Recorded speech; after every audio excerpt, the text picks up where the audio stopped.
toute personne dans la même lignée de sang que vous et qui libère une malédiction contre vous, c'est une malédiction parentale ou patriarcale ou même prophétique. Et nous disons prophétique plus quand c'est un père spirituel. Non seulement un père spirituel. Ça peut être un dirigeant à l'église. Vous êtes un enfant et quand vous étiez à la classe des enfants et vous ne faites que faire souffrir l'enseignant et il libère des malédictions sur vous. C'est une malédiction prophétique qui peut vous détruire. Maintenant, vous avez des parents qui sont des agents mystiques. Vous avez un père qui est un sorcier et qui ne fait que libérer des malédictions sur vous. Vous avez une mère qui est une sorcière qui ne fait que libérer des malédictions sur vous. Vous avez des oncles qui ne sont que des agents mystiques et ils ne font que libérer des malédictions sur vous. Vous devez vous poser la question, est-ce que ces malédictions auront leur effet? Je vous dis bel et bien que ces malédictions auront leur effet si jamais vous ne vous levez pas pour les briser. C'est vrai que la Bible nous dit que la malédiction sans cause n'a pas d'effet. La malédiction sans cause n'a pas d'effet. Et quand la Bible parle de la malédiction sans cause n'a pas d'effet, chaque personne commence par analyser la situation présente. Par exemple,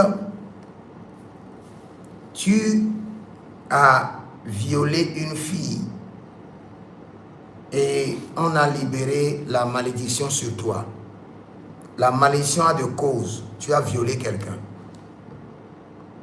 Maintenant, ce qui est encore grave, tu as violé quelqu'un, personne ne t'a eu et tu n'as pas été maudit. Maintenant, dans un autre cas, tu n'as pas violé, mais on t'accuse injustement que tu as violé et on libère la malédiction. La malédiction viendra encore parce que tu as déjà cette semence de viol en toi. C'est là où beaucoup de personnes ne comprennent pas comment fonctionne la malédiction. Il y a certaines personnes qui sont en prison et tout le monde dit qu'ils sont innocents. Devant les hommes, ils sont innocents. Devant les anges, ils ne sont pas innocents. Et devant les natures, ils ne sont pas innocents. Il y a des gens réels qui sont innocents. Mais il y a d'autres qui ne sont pas innocents. Parce que comment Dieu et la nature comptabilisent? La première fois tu as volé, personne ne t'a vu. Et tu es parti, tu as dit, ah, je suis smart, je suis très sage, on ne m'a pas arrêté. Dans un autre cas, maintenant, tu voles.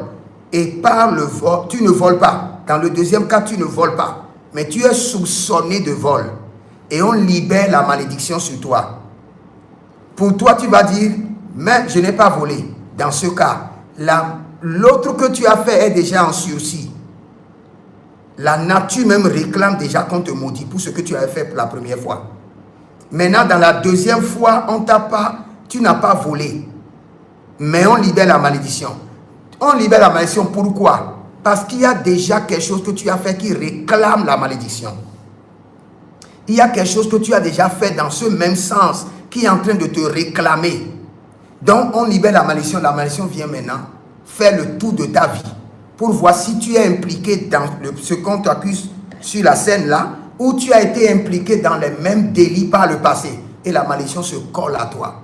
Et la malédiction s'installe dans ton sang et commence par conditionner ta vie à être limitée, à être bloquée, à être rejetée, à être tabassée, à ne pas mériter, à ne pas rentrer dans la dignité ni dans l'honneur.